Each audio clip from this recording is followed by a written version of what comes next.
السلام عليكم maanta muuqaalkeena waxaan ku sharxi doonaa filim aad u xiiso badan waxaana lagu magacaabaa filimkani Jack the Giant Slayer waxa uu soo baxay filimkani sanadii 2013 balse maanta su'aasheena sidii hore way ka duwan tahay waxa la iska rabaa naagtan magaceeda rasmiga ah nin kaliya actor ma ahan xitaa dumarka waxay qayb ka yihiin filimka mana jiro film aysan ku jirin qof dumar ah si daacad ah uga jawaab adigoon fiirinin komitiga xitaa hadii la sheego su'aashan sidii caadadan oo ahaydba qofkii ugu horeeyay oo ka jawaabana waxaan komitigiisa ku qaban doonaa biin haddii ay tahay markii kugu horeysay oo aadna soo booqato ugu soo biirsi aad ugu mid noqoto asxaabteena qiimaha badan muuqaalka noo socodsi oo noo laagare maanta muuqaalkeena aan gudaha u sii galno waxa uu ku bilaabanayaa filimka wiilkan yar waxa lagu magacaabay Jack waxa uu gacanta ku hayaa bombale waxaana u yimid aabihiisa balse aabihiisa waxa uu ahaa nin iska beeraley ah Jack waxa uu markasta jeclaa inuu markasta raadiyo sheekooyinka gaar ahaan sheekooyinka ku saabsan boqortooyooyinka waxa uu helay sheeko boqor ah kaasoo waqti hore ka talin jiray wadan waqtigaasna nin sixrow ayaa abuuray digir waxa uu soo gooyay digirtii isagoo ku abuuray meel beer ah digirtaani ma ahayn digir caadi ah ee waxay ahayd mid sixir ah balse markii ay beereen inay digirta waxa soo baxay geed dhirir badan geedkii weyna ayaa cirka isku sii shareeray waxayna fuuleen geedkii korokaca geedkaasi waxay ogaadeen inuu jiro adduun kale kaasoo u dhaxeeya dhulka iyo cirka waana meel halis badan oo ay ku nool yihiin dadka dhaadheer bini'aadamka kooxdiina waxay la kulmeen dadkii bini'aadamka ka dheerdheera dadkii dheerdheeraana waxay heleen waddo ay ku soo degaan waxayna soo weerareen dhulka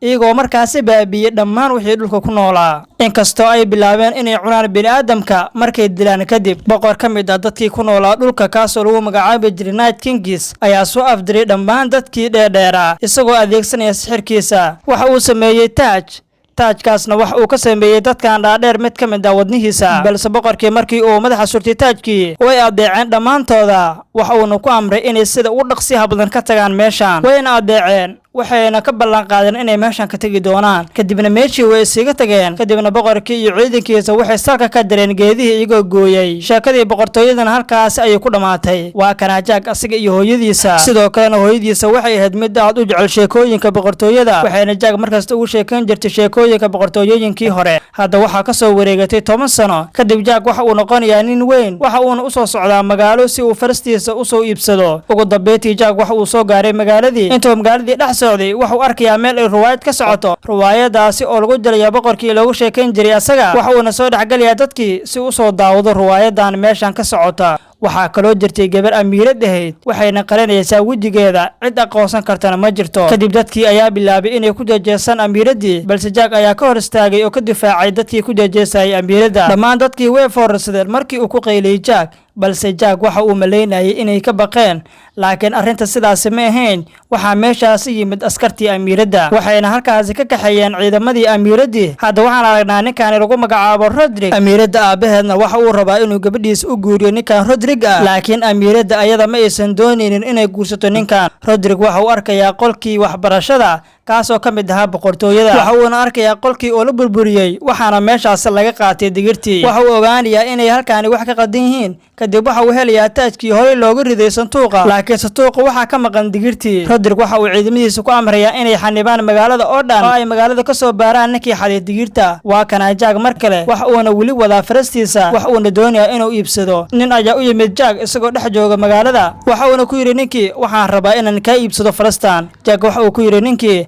haye meeqaad iga siinaysaa farasteyda ninkii waxa uu ku yiri Jack waxaan ku siinayaa digirtan ee hoo qaado digirtan way ku anfacaysaa waxaadna lacagtaada ka heli doontaa kadib markii aad beeratay digirtan Jack ayaa ku yiri ma digirtan ayaad iga bedelanaysaa farasteyda ninkii ayaa u jawaabay haa kuwaani digir caadi ma ahan ee waa sixir digirtan waxay isbedel ku keeni kartaa adduunka oo dhan sidoo kalena digirtan waa naadir oo lama helo sidaas darteed weligaa ku iibsan digirtan qiimo kasta oo lagu siiyo waxa uu sii raaciyay biyaha taabsirin mirahan digirta ah waa uu isaga tagay isagoo ku baxay farastii Jack balse ninkan waxa daba taagnaa ciidamadii Rodrick waxaana gacanta ku dhigay ciidamadii ninkan waa Jack adeerkiisa Jack waxa uu imaanayaa adeerkiisa waxa uu tusayaa digirtii balse Jack adeerkiisa aad ayuu ugu caroonayaa waa uu ku xanaaqayaa isagoo ku leh ma farastaadii ayaad ku iibsatay digirtan macquul maahan sideed faras dhan ugu iibsanaysaa digir xun war adiga ma dhoohan tahay waxa uu Jack ka farjiyay digirtii Jack waxa uu bilaabay inuu soo aruuriyo digirtii ilaa hal xabo digir ah mooye. digirtaasna waxay gashay laba alwaax dhexdooda iyadoo markii dambe dhulka ku dhacday. dardaarankii ninkiina waxa uu ahaa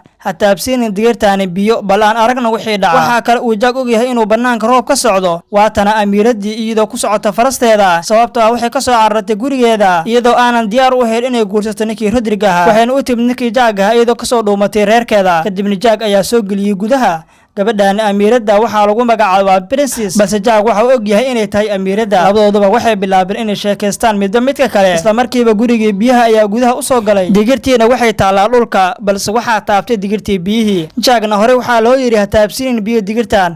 isla markiiba waxaa talaalmay geed weyni badan xitaa waxaa burburi gurigii waxayna galeen halis badan. waxaana dib u soo laaban doona dadkii waaweynaa oo bil'aadamka ka weynaa. subaxdii dambe waxaa meesha yimid amiiradda aabaheeda. waxa uuna arkay geed saa'id u dheer isagoo weliba hawada isku shareeray. Jackna waxaa gacanta ku dhigay boqortooyadii mana aysan garanaynin boqortooyadaani geedkan dhirir ka badan. boqorkii waxa uu ku yiri gacan yarihiisa Rodrick orod bax oo soo badbaadi gabadhayda. Rodrick waxa uu ku yiri boqorkii waan baxayaa oo waan soo badbaadin doonaa gacalasadeeda mustaqbalka sababtoo ah ayaan u jeclaa iyada. Jack iyo Rodrick waa is soo raaceen iyagoo soo fuulay geedkii. intay geedkii sii fuulayeen Rodrick ayaa si uu la kaca u jaray xiriggii ay ku socdeen. taasi awgeed waxay ku soo dhaceen dhulka iyagoo soo gaaray meeshii loo qorsheeyay oo ahayd samada iyo cirka meesha u dhaxaysa. samada iyo cirka maxay kala yihiin waaba isku mide waxay rabaan ayay noo sheegayaan. Rodrick ayaa ku yidhi Jack waxaan ogahay inaad haysato digirtii sixirka ahayd isi aniga oo ii dhiib haddii kale waan ku dili doonaa. waxa uuna uga hanjabay midi uu watay asaga. waxa uuna ka qaatay digirtii balse Jack waxa uu kala haray hal xabo digir ah isagoo ku xirtay katiinkiisa. dadkaana waxay ahaayeen oo kaliya 3 qofood waxayna bilaabeen inay raadiyaan amiiradda. waxaana meel walba ka jirtay khatar nololeed. nin weyni badan ayaa ka soo horbaxay waxa uuna qabtay labadii saaxiib ee Jack asagana waxa uu dabagalay ninkii weynaa sababtoo waxa uu rabay inuu soo raadiyo amiiraddii. waxa uuna ogaa in amiiradda lagu qarin doono meesha uu socdo ninkaana weyniga badan. dabadeedna waa kana Rodrick isagoo iyo asxaabtiisa. Rodrick mid ka mid ah asxaabtiisa ayaa waxa uu ka tuuriyaa buur dheer oo ku hoostaalay ayaga. dabadeedna nin weynin badan ayaa hortooda ka soo muuqday. waxa uuna dilay saaxiibkiisa wayna soo bateen nimankii waaweynaa markaan waxayna ku dhawaadeen inay bedelaan Rodrick. laakiin Rodrick waxa uu soo saaray taajkii sixirka ahaa. waxa uuna ahaa taajkaani mid laga sameeyay wadnaha dadkaani waaweyniga badan 1000 sano ka hor. wayna iska caddahay in nimankaani waaweyn ay adeeci doonaan qof walba oo taajkaani haysta. markaan isagoo xiran Rodrick taajkii waxa ay gaareen meel ay dhooban yihiin iyagoo badan. waxaa kaloo jirtay in amiiradda ay halkaasi ku xirnayd oo waxay ku soo xireen halkaan. nimankii waaweynaa waxay u jilba jabsadeen ninkii Rodrick ahaa. waxaa dareemaysaa ninkan Rodrick inuu yahay ninka ugu horeeya ka soo horjeeda filimka. Rodrick waxa uu sidoo kale ku amray hogaamiyaha kooxdan ugu weynaa inuu xitaa asaga jilba jabsado. hogaamiyihii kooxdan ugu weynaa waxa uu leeyahay 2 madax. waxa uuna ku yiri Rodrick maanta laga bilaabo waxaan ahay boqorkiina. waxaan u degi doonaa dhulka waxaan adoonsan doonaa dadka jooga dhulka. nin ka mid ah kuwa weynaa ayaa isku dayay inuu gabi ahaanba karsado saaxiibkii Jack balse waxa yimid Jack isagoo soo weeraray ninkii weynaa. waxa uuna ka taagay bir weyn uu watay asaga. waxa uuna ka taqalusay ninkii weynaa. waxa uuna meeshaasi ka soo badbaadiyay amiiradii iyo saaxiibkiisa. waxayna ka soo baxeen meeshii iyagoo yimid meel duur ama dhul ah. meeshaan waxaa laga yaabaa inay ugu baxsadaan nimankan waaweyniga badan laakiin waxay arkeen nin weyn oo hurdaya. waxa uuna jiifaa meel hortooda. markaasi Jack iyo asxaabtiisa waxay soo diyaarinayaan xoobka shinnida waxayna dul tagayaan ninkii weynaa.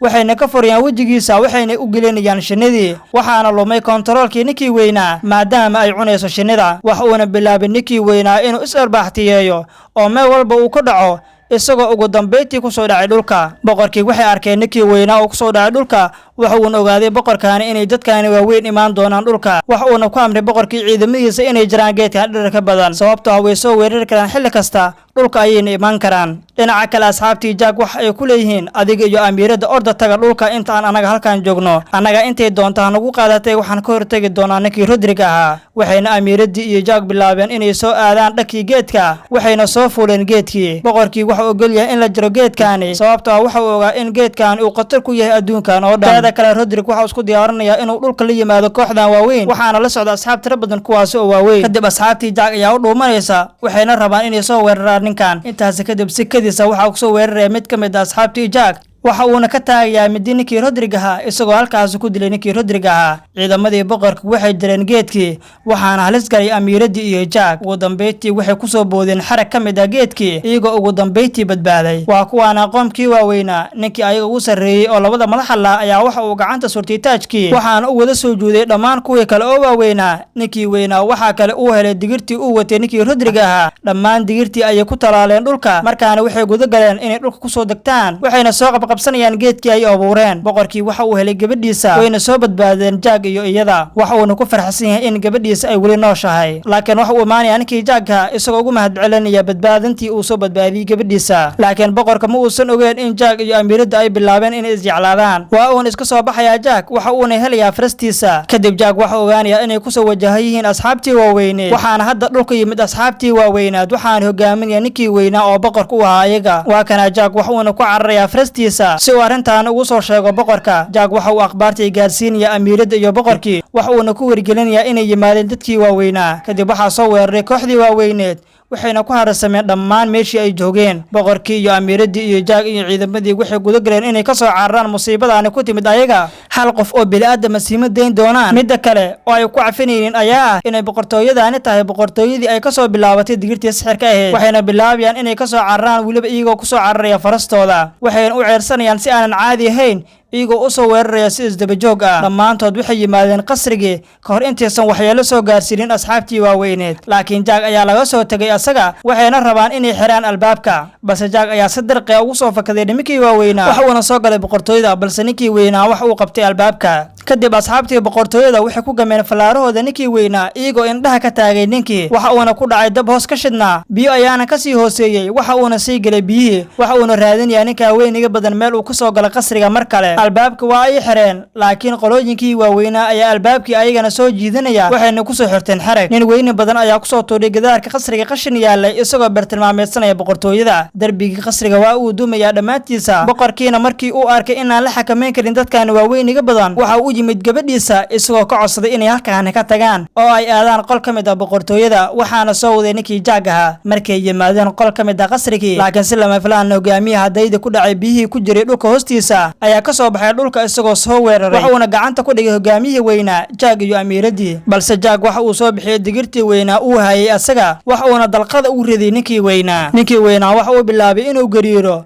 waxaana korkiisa ka soo baxay geedkii. midaasna waxay keentay inuu jirkiisa kala qaybsamo waxaana halkaas ku dhintay hogaamiyihii weynaa. midda kale dhammaan kuwii kalena waxay soo galeen qasriga waxayna hortaagan yihiin boqorkii iyo ciidankii la socday. waxayna ku sugan yihiin boqorkii iyo asxaabtiisa khatar badan iyagoo wajihi doona dhimasho. si lama filaana isla markiiba dhammaan kooxihii waaweynaa ayaa jilba jabsanaya wayna yaabeen boqorkii iyo ciidankiisa. kadib markii ay arkeen Jack oo gacanta ku haya taajkii sixirka ahaa madaxa ayuuna surtay taajkii ninkii Jack ahaa. waxa uuna ku amray dadkii waaweynaa inay ku laabtaan meeshii ay ka yimaadeen. dhammaan geedihii waa la wada jaray kadib markii ay dhammaantooda dadkii waaweynaa ay baxeen. kadib Jack iyo amiiradii waa ay isguursadeen. waxaa kale oo ay haystaan 2 caruur ah waxaana caruurta u sheekeynaya ninkii Jack ahaa. waxa uuna ugu sheekeynaya caruurtiisa sheekadii uu maqli jiray inay dhab isku bedeshay. Jack waxa kale oo caruurtiisa ugu sheegaya in taajku uu ammaankiisa sugan yahay sababtoo ah waxaa la dhigay meel cajiib ah. filimkiina halkaas ayuu noogu dhamaaday. maanta muuqaalkeena aad ayuu u xiiso badnaa. inta muuqaalkan mid ka xiiso badan kulmi doono sidaas iyo nabadiino.